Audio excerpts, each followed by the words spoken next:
Hello বন্ধুরা, আমি চন্দ্রিমা আরও একবার তোমাদের স্বাগত জানাই আমার চ্যানেলে আরও একটি নতুন ভিডিওতে। এখন ঘড়িতে বাজে বিকেল 4টে। রোজকার মতো দুপুরের খাওয়া দাওয়া শেষ করে রান্নাঘরটা পরিষ্কার করে নিচ্ছি। দুপুরে খাওয়া দাওয়ার পর একটু শুয়েছিলাম, কিন্তু ওই যে কাজ ফেলে রেখে আমি আবার শুয়ে শান্তি পাই না। আসলে রান্নাঘরটা না খুব বেশি সময় অপরিচ্ছন্ন থাকলে দেখতেও ভালো লাগে না। আর সব থেকে বড় সমস্যা যেটা হলো আমার রান্নাঘরে, সেটা হলো আরশোলার উৎপাত ভীষণ বেড়ে যায়। ইদানিংকালে কি হয়েছে জানি না, ভীষণ আরশোলার উৎপাত হয়েছে। আর পেরে উঠছি না, মনে হচ্ছে যেন ঘর ছেড়ে দিয়ে চলে যাই, ওরাই থাকুক এখানে। এই দেখো, কথা বলতে বলতে একদমই জিজ্ঞেস করতে ভুলে গেছি, তোমরা সবাই কেমন আছো? আশা করি সবাই খুব ভালো আছো। আর আমি তো দেখতেই পাচ্ছ অ্যাজ ইউজুয়াল ভালোই আছি। আসলে কি হচ্ছে, তোমরা নিশ্চয়ই জানো উত্তরবঙ্গে এক টানা বৃষ্টি হয়ে যাচ্ছে। কিন্তু বৃষ্টি হলে কি হবে, গরমটা কিন্তু কমছে না। বেশ অনেক দিনের পর আজকে একটু ভালো করে রোদ উঠেছে। তো চলো কাজগুলো সেরে নিয়ে ভাবছি একটু ছাদে যাব। আর আমি ছাদে গেলে অবশ্যই তোমাদেরকে সঙ্গে নিয়ে যাব। তো দেখো এইভাবে রান্নাঘরটা গোছানো হয়ে গেছে। এবার জাস্ট একটু মুছে নিলেই হয়ে যাবে আমার ঘরের কাজ মোটামুটি কমপ্লিট। তারপরে চলো একটু ছাদে নিয়ে যাই তোমাদেরকে। এতদিন পরে আকাশটা কেমন লাগছে দেখে আশা করি ভালো লাগবে।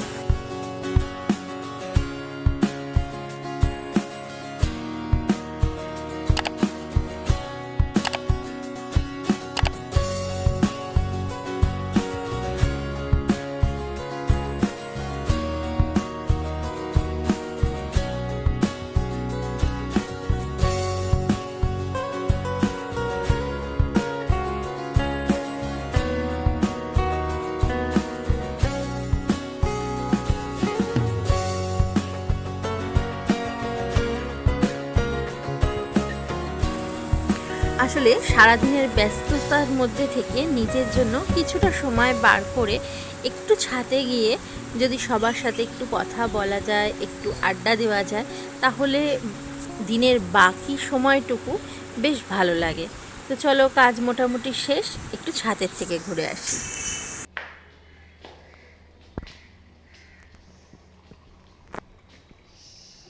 যাচ্ছে না রোদে, দেখো তাকানো যাচ্ছে না রোদে, ভালো রোদ দিয়েছে। এটা দেখো দেখো রোদের ছটাটা যে বেরোচ্ছে।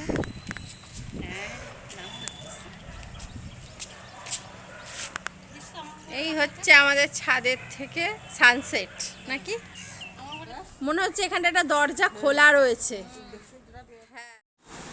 ছাদ থেকে ফিরে এসে দেখলাম সবাই একটু রেস্ট নিচ্ছে, আসলে এখনও কেউ ওঠেনি। তো আমি ভাবলাম বেশ কিছুদিন ধরে ড্রেসিং টেবিলের মধ্যে বেশ কিছু পিঁপড়ের আনাগোনা হয়েছে, তো আজ এদেরকে তাড়ানোই যাক। তো ঝটপট নামিয়ে নিলাম, সব কিছু নামিয়ে একটু ড্রেসিং টেবিলটা পরিষ্কার করে নিলাম। আর তারপর সন্ধেটা দিয়ে দেবো। দেখো ড্রেসিং টেবিলটা কিন্তু আমার পরিষ্কার হয়ে গেছে। তো চলো এবার সন্ধে টন্ধে দিয়ে আজ বিকেলে ভাবছি একটু মোমো বানানো যাক। তো চলো তোমাদের সঙ্গেও রেসিপিটা শেয়ার করি। মোমো কিভাবে বানাতে হয় জানি তোমরা সবাই জানো, তবু আমি কিভাবে বানাই সেটাই তোমাদের আজ দেখাবো। প্রথমে কাচের বোলের মধ্যে চিকেন, কুচি করে রাখা পেঁয়াজ, আদা, রসুন, লবণ, গোলমরিচের গুঁড়ো, আধখানা লেবুর রস আর একটু সাদা তেল দিয়ে ভালো করে মাখিয়ে নেব। আসলে এই মোমোটা কিন্তু আমি আগে বানাতে পারতাম না, আমি শিখেছি। আমি যখন সিকিমে যাই তখন আমি এই মোমোটা ওদের কাছ থেকে শিখেছি। আর ওরা কিন্তু ভেজ মোমো হোক বা চিকেন মোমো সব কিছুই হাতে মেখে তারপরে কাঁচা পুরটা দিয়েই করে। আসলে কলকাতাতে আমি অনেকেই দেখি এখন যারা পুরটা আগে আগুনে বানিয়ে নিয়ে, মানে সেকে নিয়ে তারপরে পুরটা মোমোর মধ্যে ভরে।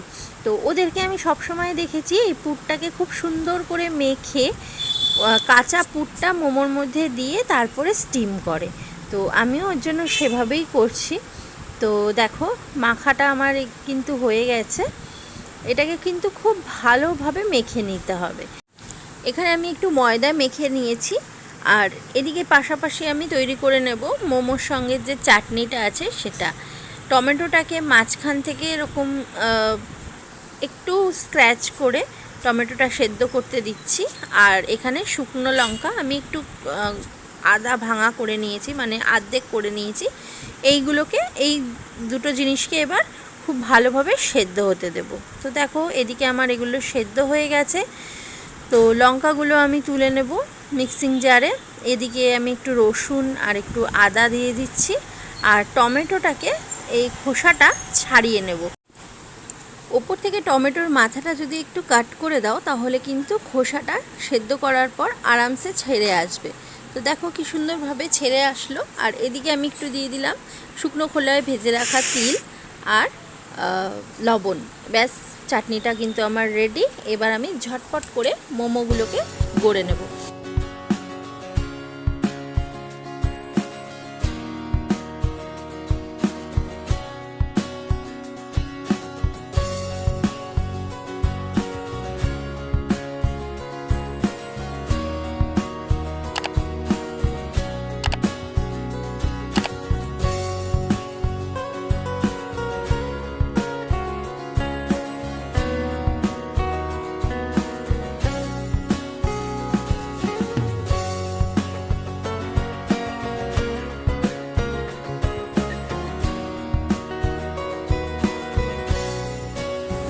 আমার কিন্তু সুন্দর মোমোটা গড়া হয়ে গেছে। তো চলো তোমাদেরকে আরেকটা দেখিয়ে দিই বানানো।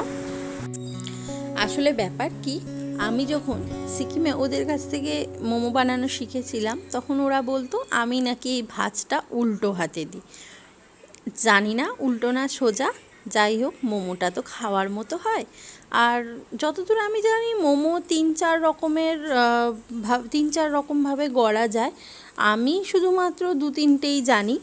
তো এইটুকুতেই আমার ব্যাপার হচ্ছে ঘরে ঠিকঠাক খেতে পারলেই হলো। হ্যাঁ, তবে মোমো বানাতে গেলে এটা অবশ্যই নজর রাখতে হবে যে এই রুটিটা বেলার সময় সব দিকটা যাতে সমান থাকে, মোটা বা পাতলা না হয়, তবে কিন্তু সেদ্ধ হতে একটু অসুবিধা হয়। একদম দেখো দোকানের মতোই হয়েছে, তবে দোকানের প্লিটগুলো আরও ঘন ঘন থাকে, আমারটা একটু গ্যাপ।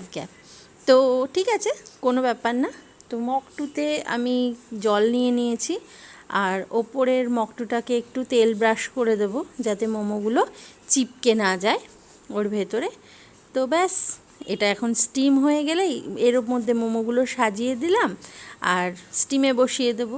মোটামুটি 10-15 মিনিট স্টিম হলেই আমার মোমো রেডি। তো আমার কিন্তু এই সন্ধেবেলা খাওয়ার জন্য জাস্ট এই দুটো মগটু মোমোতেই হয়ে যাবে। তো চলো গরম গরম আমরা মোমোটা সন্ধেবেলা খাই। আর তোমরা ততক্ষণে আমাকে লিখে জানাও কমেন্টে যে ব্লগগুলো তোমাদের কেমন লাগছে। তো ভালো লাগলে অবশ্যই লাইক করে দিও আর চ্যানেলটাকে সাবস্ক্রাইব করে দিও। তো চলো আজকের মতো এটুকুই, দেখা হবে আরও একটা নতুন ব্লগে নতুনভাবে। ততক্ষণের জন্য সুস্থ থেকো, সাবধানে থেকো, টাটা বাই।